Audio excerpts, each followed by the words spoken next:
일반 사람들은 다 막달라 마리아를 흉악한 죄인으로 알고 있었다는 이야기가 되겠습니다. 그러니까 이 막달라 마리아는 소망이 없었습니다. 어둠의 세력에 시달리고 고통받는 자기, 빛도 보이지 않는 인생의 가장 깊은 구덩이 속에서 아무런 삶의 낙도 없이 소망도 없이 하루하루를 살아가는 막달라 마리아에게 기쁨의 소식, 복음의 소식이 들렸습니다. 누구에 대한 소식이었습니까? 예수님에 대한 소식이었습니다. 그분을 만난다면 그분은 병을 치료해주고 칠흑 같은 어둠에서 나를 벗어나게 해줄 수 있는 분이라는 소망을 갖게 됐습니다. 하나님의 예수님의 능력으로 그 마리아가 치료를 받게 됐죠. 그러니까 모든 저주가 끊어지고 건강도 회복되고 아름다운 여인의 모습을 회복을 하게 됩니다. 무엇보다도 태어나서 지금까지 한 번도 따뜻한 사랑 받아본 적이 없지 않습니까? 위로를 받아본 적이 없는 이 여인이 예수님의 사랑으로 그 마음이 가득 차게 됩니다. 그러니까 이 세상에 둘도 없는 행복한 여인이 되는 거죠. 그리고 감사가 넘치고 행복이 넘치는 이런 여인이 돼서 자기의 삶을 완전히 정리를 합니다. 예수님과 12제자를 섬기는 반열에 들어가서 정말 사랑을 잃지 않고 섬기는 삶을 살았다고 하는 것을 알 수가 있습니다. 근데 이 막달라 마리아가 어떤 사랑으로 예수님을 섬겼기에 그 여인들의 오고 오는 세대 중에서 그 천국에 간 여인들 중에서 서열 1위가 됐는가? 그것은 막달라 마리아가 가졌던 영적인 사랑 때문이었습니다. 막달라 마리아의 예수님을 향한 사랑은 조건적인 사랑이 아니었습니다. 지금까지 나의 모든 것을 치료해주고 내 인생을 바꿔준 그것만으로도 죽도록 생명 바쳐서 예수님을 사랑한 100% 이상의 이유가 있었습니다. 막달라 마리아는 하루라도 예수님이 없으면 살 수 없을 만큼 그렇게 절절하게 예수님을 사랑했습니다. 그럼에도 불구하고 이것이 육적인 사랑이 아니고 이런 영적인 사랑을 했기 때문에 어떠한 상황 속에서도 이것이 변질된다든지 섭섭하다든지 서운하다든지 그런 마음이 없는 그런 사랑을 했기 때문에 그런 사랑하는 모습을 봤을 때 하늘에 계신 아버지 하나님께서도 저 여인이 도대체 누구냐? 어떻게 저렇게 고귀한 사랑을 할 수 있는가? 그래서 이 여인을 이제 눈여겨보는, 그래서 진정한 사랑은 요한일서에서 뭐라 그랬어요? 두려움을 내어 쫓는다 그러잖아요. 그러니까 정말로 영적인 사랑을 했기 때문에 예수님이 자기를 어떻게 대하든지 그것이 전혀 관계가 없었습니다. 또 하나 막달라 마리아가 예수님을 향하여 가지고 있는 사람은 변개되지 않는 사랑이었습니다. 사실 예수님은 표적을 베푸시고 천국 복음을 전하시고 많은 병자를 치료하시고 귀신을 쫓아내셨습니다. 막달라 마리아가 사랑한 예수님은 이렇게 표적을 베푸시고 귀신을 쫓아내시고 이렇게 하기 때문만 사랑한 것이 아니었습니다. 한편에서는 이렇게 권능을 행하시는, 그리고 사람들의 사랑을 받는 예수님이 있는가 하면 또 한편에서는 예수님에 대해서 정말 말할 수 없는 모욕을 주는 말을 하고 소문을 퍼뜨리는 자들이 있었습니다. 누구입니까? 당시 종교계의 지도자였던 바리새인들과 사두개인들, 이런 사람들이 예수님에 대해서 굉장히 나쁜 말을 지어냈습니다. 저 사람이 귀신의 우두머리가 돼서 귀신을 쫓아낸다라고 이제 그 소문을 퍼뜨리기도 하고, 그리고 예수님을 모독하는 나쁜 말을 너무나 많이 하고, 예수님이 이렇다 저렇다 하면서 결국은 십자가에까지 돌아가시도록 그 송사한 사람들이 누구입니까? 바로 이런 사람들입니다. 막달라 마리아가 이런 사람들의 소문을 못 들은 것이 아닙니다. 이러한 사람들의 소문을 다 듣고 있습니다. 그럼에도 불구하고 거기에 전혀 요동되지 않습니다. 이미 예수님이 어떤 분이신지를 마음으로부터 100% 믿어드렸기 때문에 어떤 사람이 어떤 나쁜 소문을 퍼뜨린다 하더라도 거기에 조금도 요동하지 않았다는 얘기죠. 심지어는 빌라도가 사형 선고하지 않습니까? 그리고 십자가에 못 박혀 돌아가시지 않습니까? 그 끔찍한 장면을 보면서도 그 남자들인 예수님의 12제자들은 거의 다 도망갔잖아요. 그럼에도 불구하고 막달라 마리아를 비롯한 정말 예수님을 마음으로부터 사랑한 여인들은 도망간 것이 아니라 정말 그 로마의 군인들이 세차게 뒤로 물리쳐도 어떻게 해요? 끝까지 울면서 따라가서 예수님의 그 십자가에, 또 십자가에 그 죽는 사람은 어떤 사람이었습니까? 그때 당시에는 훌륭한 사람이 십자가에 죽지 않습니다. 아주 흉악한 죄인들, 극악한 죄인들만이 달리는 십자가의 형을 예수님이 받으셨어도 우리 예수님은 그런 분이 아니라는 걸 마음으로부터 믿었기 때문에 십자가의 형을 받든지 로마 병정들이 자기들을 뒤로 밀어내든지 그건 관계가 없었습니다. 그 마음에 예수님이 어떤 분이라고 하는 것이 절대로 흔들리지 않았기 때문에 죽음의 자리에까지 같이 가는 걸 볼 수가 있습니다.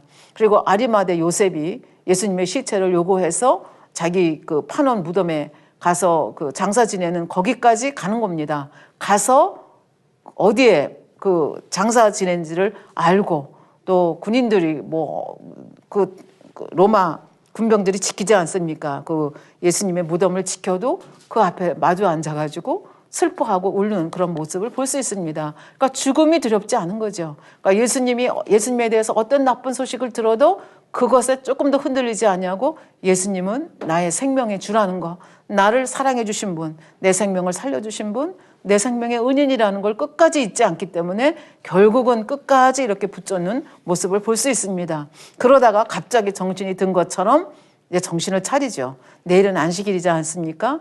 안식일에는 움직일 수가 없으니까 그 안식일 하루 동안 뭘 준비합니까? 죽은 시체, 예수님의 시체에 발라드릴 향품과 향유를 안식일 내내 준비합니다.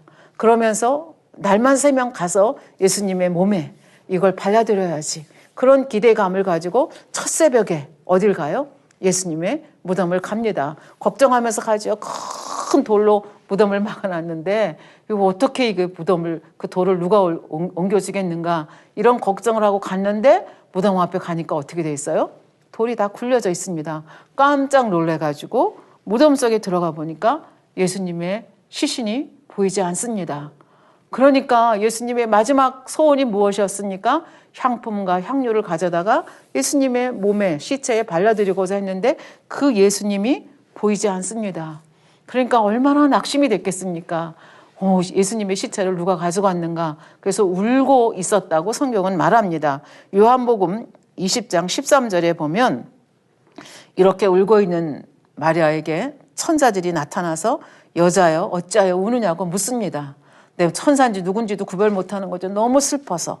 그리고 이 천사들에게 뭐라고 대답을 합니까? 천사인지 사람인지도 구별 못하고 그저 울면서 사람이 내 주를 가져다가 어디에 두었는지 내가 알지 못함이니이다 라고 고백하는 걸 볼 수 있습니다. 마리아가 이 말을 하고 뒤에 돌아보니까 부활하신 예수님이 서 있습니다. 근데 예수님은 부활체를 입고 있기 때문에 그 부활하신 예수님을 보면서도 막달라 마리아는 그분이 예수님인 것을 깨닫지를 못합니다. 우리가 부활체가 되면 변화되거든요. 저같이 조그만 사람도 크게 변화되고 머리도 금발로 되고 이게 많이 변화가 되거든요. 그러니까 막달라 마리아도 부활체로 변화돼서 나타난 예수님을 알아보지 못합니다. 그러니까 예수님께서 자기를 알아보지 못하는 막달라 마리아에게 물으십니다. 여자여 어찌하여 울며 누구를 찾느냐? 그랬더니 아직도 못 알아보는 거죠. 주여 당신이 옮겨갔거든 어디에 두었는지 내게 이르소서 그리하면 내가 가져가리이다. 그러니까 예수님을 보면서도 예수님인지를 모르는 거예요. 그리고 꿈에도 부활하리라고는 생각을 못했어요. 왜냐하면 여러 번 예수님께서 제자들에게도 말씀해 주셨거든요. 그런데 지금까지 누구도 부활한 사람이 없지 않습니까? 그러니까 듣기는 들었지만 그거를 마음으로 믿은 사람이 아무도 없었어요. 막달라 마리아도 마찬가지였죠. 그러니까 자기 앞에 나타나신 이분이 부활하신 예수님이라는 생각을 꿈에도 못하는 거죠. 그런데 예수님께서 마리아야 하고 이름을 부르니까 하고 보니까 이분이 예수님이다 하는 거를 그제서야 이제 눈치를 채게 되는 거죠. 그제서야 알아봅니다. 그러면서 처음으로 막달라 마리아가 누구를 목격해요? 부활하신 예수님을 처음으로 목격하는 엄청난 여인으로 이제 부상이 되는 거죠. 그러면서 제자들한테 가서 내가 주님을 보았다고 외치고 주님의 부활을 외치는 이런 여인이 된 것을 볼 수가 있습니다. 그래서 이 아버지 하나님께서 보셨을 때 이 한 번 믿은 예수님, 그 예수님을 변함없는 사랑으로 영적인 사랑으로 변질되지 않고 사랑하는 이 모습, 그리고 그 극진하게 어떤 상황 속에서도 조금 더 요동하지 아니하고 정말 자기가 할 수 있는 이 여인이 그때 당시 할 수 있는 것이 무엇이 있었겠습니까? 바느질하면서 공개한 것.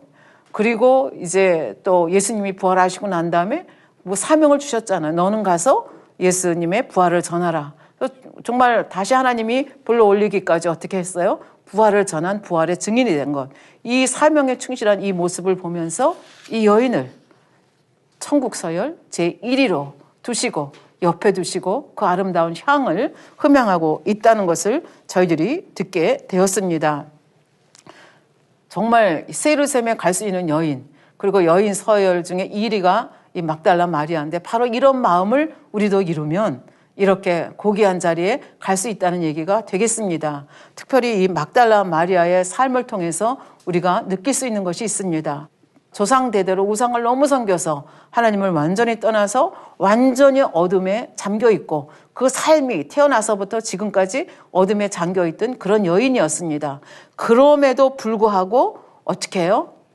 그 사슬을 끊고 어둠의 사슬을 끊어버린 여인이 누굽니까? 그래서 축복을 받은 여인이 된 것을 알 수 있습니다. 그래서 우리가 잘못 성경을 이해하면 예를 들면 출애굽기 20장 5절부터 6절에 보면 우상을 섬기지 말라. 하나님은 질투하는 하나님이신즉 나를 미워하는 자의 죄를 갚되 아비로부터 아들에게로 3, 4대까지 갚겠다. 바로 이제 막달라 마리아가 이런 저주를 받은 거거든요. 그런데 여기서 아무나 3, 4대까지 계속 저주를 주신다는 말씀이 아닙니다. 그 후손 중에라도 예수 그리스도를 바로 알고 예수 그리스도를 바로 영접하면 어떻게 해요? 그 저주의 사슬을 끊고 막달라 마리아처럼 축복의 여인이 축복의 사람이 될 수 있다는 거죠. 그러니까 하나님은 이렇게 우상숭배를 너무 싫어하기 때문에 계속해서 우상숭배를 하게 되면 3, 4대까지 저주를 하시겠다고 3, 4대까지 내려가면 사실은 집안이 망하는 거죠. 이런 단계까지 갈 수밖에 없는 거고. 근데 하나님의 진심은 뭡니까? 우상숭배하지 않고 내 말대로 사는 사람은 1000대까지 은혜를 베풀겠다고 하셨습니다. 그러니까 하나님의 속마음은 뭡니까? 그러니까 우상숭배하지 말고 말씀대로 잘 살아. 그러면 내가 1000대까지 너희를 축복하겠다. 이것이 하나님 아버지의 본심이다. 이렇게 우리는 느낄 수가 있겠습니다.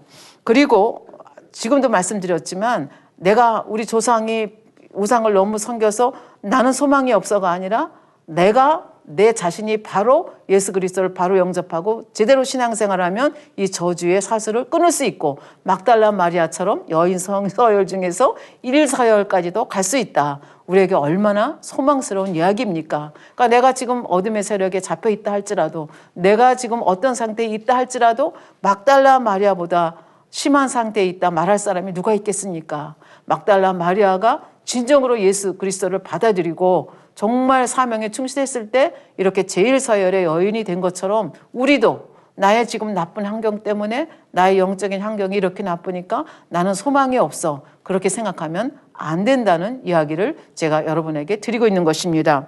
에스겔서 18장 1절부터 4절에 보면 이런 말씀이 있습니다. 여호와의 말씀이 또 내게 임하여 가라사대 너희가 이스라엘 땅에 대한 속담에 이르기를 아비가 신포도를 먹었으므로 아들의 이가 시다 함은 어찌 미뇨. 이게 무슨 얘기인가 하면 바벨론의 포로로 이제 남유다 사람들이 끌려가잖아요. 그래서 이 끌려간 사람들이 뭐라고 불평을 했는가 하면 쟤는 우리 부모, 우리 할아버지, 할머니가 졌는데 왜 우리가 여기 와서 이 고생을 해? 이렇게 하면서 부모 탓을 하거든요. 근데 그것에 대해서 뭐라고 하나님께서는 얘기하는가 하면 내가 나의 삶을 두고 맹세하노니 너희가 이스라엘 가운데 다시는 이 속담을 쓰지 못하게 하리라. 왜냐하면 모든 영혼이 다 나에게 속한지라 아비의 영혼이 내게 속한 같이 아들의 영혼도 내게 속하였나니 범죄하는 그 영혼이 죽으리라. 그러니까 너희 부모 때문에 너희가 여기에 끌려온 것이 아니라 너희들도 범죄했기 때문에 내 죄 때문에 여기에 온 것이다. 그러니까 부모의 죄 때문에 자동적으로 나도 저주받고 그런 것이 아니라는 얘기죠. 내가 얼마든지 그 사슬을 끊고 축복의 자녀가 될 수 있다. 막달라 마리아가 대표적인 예가 될 수 있겠습니다. 신명기 24장 16절에 보면 아비는 그 자식을 인하여 죽음을 당치 아니할 것이요 자식들은 그 아비를 인하여 죽음을 당치 않을 것이라 각 사람은 자기 죄에 죽임을 당할 것이라. 그러니까 내 죄 때문에 내가 되는 거지 뭐 조상 때문에 핑계대지 말라는 얘기를 성경에서 곳곳에서 얘기를 하고 있습니다. 그동안 믿음의 분량 굉장히 장시간 동안 여러분과 같이 나누었습니다. 총 결론을 말씀을 드리겠습니다. 지금까지 장시간에 걸쳐서 믿음의 분량에 대해서 여러분과 같이 생각해 보았습니다. 하나님께서는 이 땅에서 인간 경작을 하시는데 인간 경작을 하시는 최종 목적은 우리 모두가 참 자녀로 나와서 지금 믿음의 5단계에서 말씀드린 그 새 예루살렘의 영광을 같이 누리시기를 원하시는 것이 아버지 하나님의 마음입니다. 그래서 여러분들은 그동안 들으신 대로 믿음에도 분량이 있다는 것을 다시 한번 마음에 새기시고 일단 구원을 받았다 해도 구원으로 끝나는 것이 아니라 하나님의 말씀대로 죄를 버리고 악을 버리지 않으면 결국은 한 번 얻었던 구원도 사실은 자동적으로 한 번 구원 얻었다고 해서 끝까지 구원을 얻을 수 있는 것이 아니라 말씀대로 살지 않고 하나님과 관계없는 삶을 살면 결국은 그 구원도 잃어버릴 수밖에 없다. 성경 각 곳곳에 보면 나오지요. 나더러 주여 주여 하는 자마다 다 구원을 받는 것이 아니라 내 뜻대로 행하는 자라야 구원을 받느니라.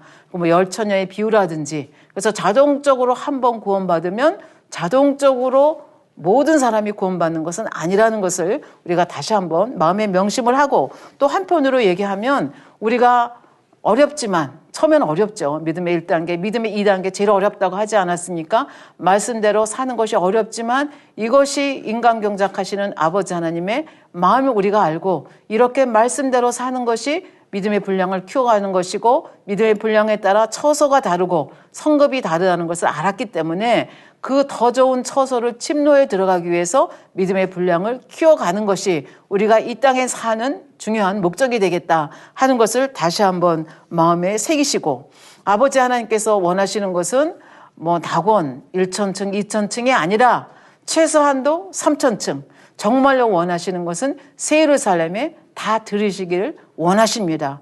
새 예루살렘이 아버지께서 원하신 우리를 위하여 준비하신 최상의 장소인 것을 아버지 하나님께서 우리에게 알려주시고 우리가 그곳에 이르기를 원하시는 것이 아버지 하나님의 마음이라고 볼 수가 있겠습니다. 그리고 그렇게 새 예루살렘에 이르려고 하면 아버지는 사랑인데 그럼 우리 다 새 예루살렘에 들이시지 이렇게 생각하시는 분이 계실지 모르겠지만 그동안도 여러 번 설명을 드렸지만 하나님은 사랑의 하나님인 동시에 공의의 하나님이십니다. 그래서 예를 들면 믿음의 1단계에 있는 사람이 낙원 가고 그 다음에 1,000층, 2,000층, 3,000층 새 예루살렘 갑니다. 그러면 다 똑같이 새 예루살렘이 들이시면 좋지 않습니까? 다 거기서 행복하게 살면 좋지 않습니까? 그런 생각을 여러분들이 하실 수 있는데 여러 번 말씀을 드렸죠. 낙원에 있는 사람들은 거의 죄를 버린 게 없기 때문에 영의 빛이 정말 희미하다고 볼 수 있고 이 온영을 이룬 사람들은 특히 이제 깊은 온영을 이룬 사람들은 엄청나게 밝은 빛이거든요. 그러니까 새 예루살렘은 하나님의 영광으로 빛나는 곳인데 그곳에 오면 고개도 못 듭니다. 그러니까 땅바닥만 쳐다보고 살아야 되는데 그게 어찌 행복한 삶이라 할 수 있겠습니까? 그러니까 어찌 보면 하나님께서는 다 새 예루살렘에 드리길 원하지만 각 사람의 믿음의 분량에 맞게 빛의 강도가 가장 적절한 곳에 살게 하신 것이 아버지 하나님의 은혜다. 이렇게 볼 수 있겠습니다. 어린아이들은 어린아이들끼리 있어야 행복하고 청년들은 청년들, 어른들은 뭐 일시적으로 조금 돌봐줄 수는 있겠지만 영원히 어린아이가 어른하고 같이 살아야 된다면 그것도 못 살 삶이죠. 왜냐하면 어린애들은 뛰고 놀면서 행복하게 살아야 되는데 어른들하고 이렇게 어른들하고 오래 산다는 게 이게 결코 행복한 삶이 아니거든요. 그리고 결코 또 그 새 예루살렘에 드린다 하더라도 맨날 고개 숙이고 살아야 되니까 그것도 또 못할 삶이 아니겠습니까? 그래서 하나님께서는 사랑과 공의 가운데 이렇게 그 믿음의 분량에 따라 처소를 또 준비해 주시고 또 상급을 준비하고 계시다는 걸 우리들이 알았으면 좋겠습니다. 그리고 새 예루살렘에 누구든지 다 오고 싶다고 해서 오는 것이 아니라 자격을 획득해야 된다. 그 자격이라는 것이 죄와 악이 없는 것이고 더 나아가서 하나님의 사랑과 선을 얼마만큼 닮았느냐, 하나님의 사랑과 선으로 얼마만큼 나를 채워가느냐에 따라서 온영이 될 수 있고 더 깊은 온영으로 들어갈 수 있다는 얘기가 되겠습니다. 그래서 이렇게 믿음의 분량을 얘기하고 또 어떤 사람이 어떤 믿음의 분량을 가지고 있고 그 사람들이 들어가는 천국이 어떤 삶인가를 여러분에게 이렇게 자세하게 설명을 드린 것은 이렇게 천국이 믿음의 분량이 큰 곳일수록 더 좋은 처소가 준비되어 있고 그것에서 얼마나 아름다운 삶이 우리를 기다리고 있는가 이것을 알고 깨닫고 그것을 정말 마음으로 믿게 되면 이 세상에 좋아 보이는 것들 때문에 미혹되지 않는 거죠. 이 세상에 좋아 보이는 것들은 잠깐이요. 그리고 좋아 보이는 것들은 사실은 대부분이 다 무엇입니까? 우리를 지옥으로 끌어가는 그런 미혹의 자료라는 것을 우리가 깨닫게 되면 어떻게 됩니까? 천국의 소망으로 넘치게 되고, 천국의 소망으로 넘치게 되면 이 땅에, 이 세상에 미련을 두는 것이 아니라 말씀을 따라서 어찌하든지 새 예루살렘에 이르기를 원해서 또 우리의 죄와 악을 버리고 하나님의 사랑과 선으로 우리를 이렇게 차곡차곡 만들어갈 수 있게 되기 때문에 이렇게 믿음의 분량에 대해서 장시간 말씀을 드렸고, 그것을 내 마음에 명심하고 새기게 되면 결국은 그 말씀대로 살게 되면 어디까지 이르를 수 있습니까? 새 예루살렘, 그 아름다운 곳에서 우리들이 만날 수 있지 않겠습니까? 그리고 그곳의 삶이 얼마나 신비롭고 얼마나 신나고 얼마나 새롭고 얼마나 아름다운 삶인지 이 땅에서는 만분의 일도 백만분의 일도 저희가 알지 못하지만 지금까지 들은 것만 봐도 얼마나 사모되는 것입니까?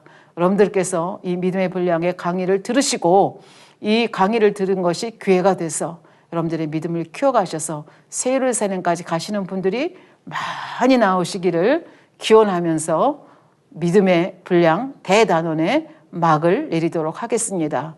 그동안 열심히 시청해 주신 시청자 여러분들께 깊은 감사를 드립니다.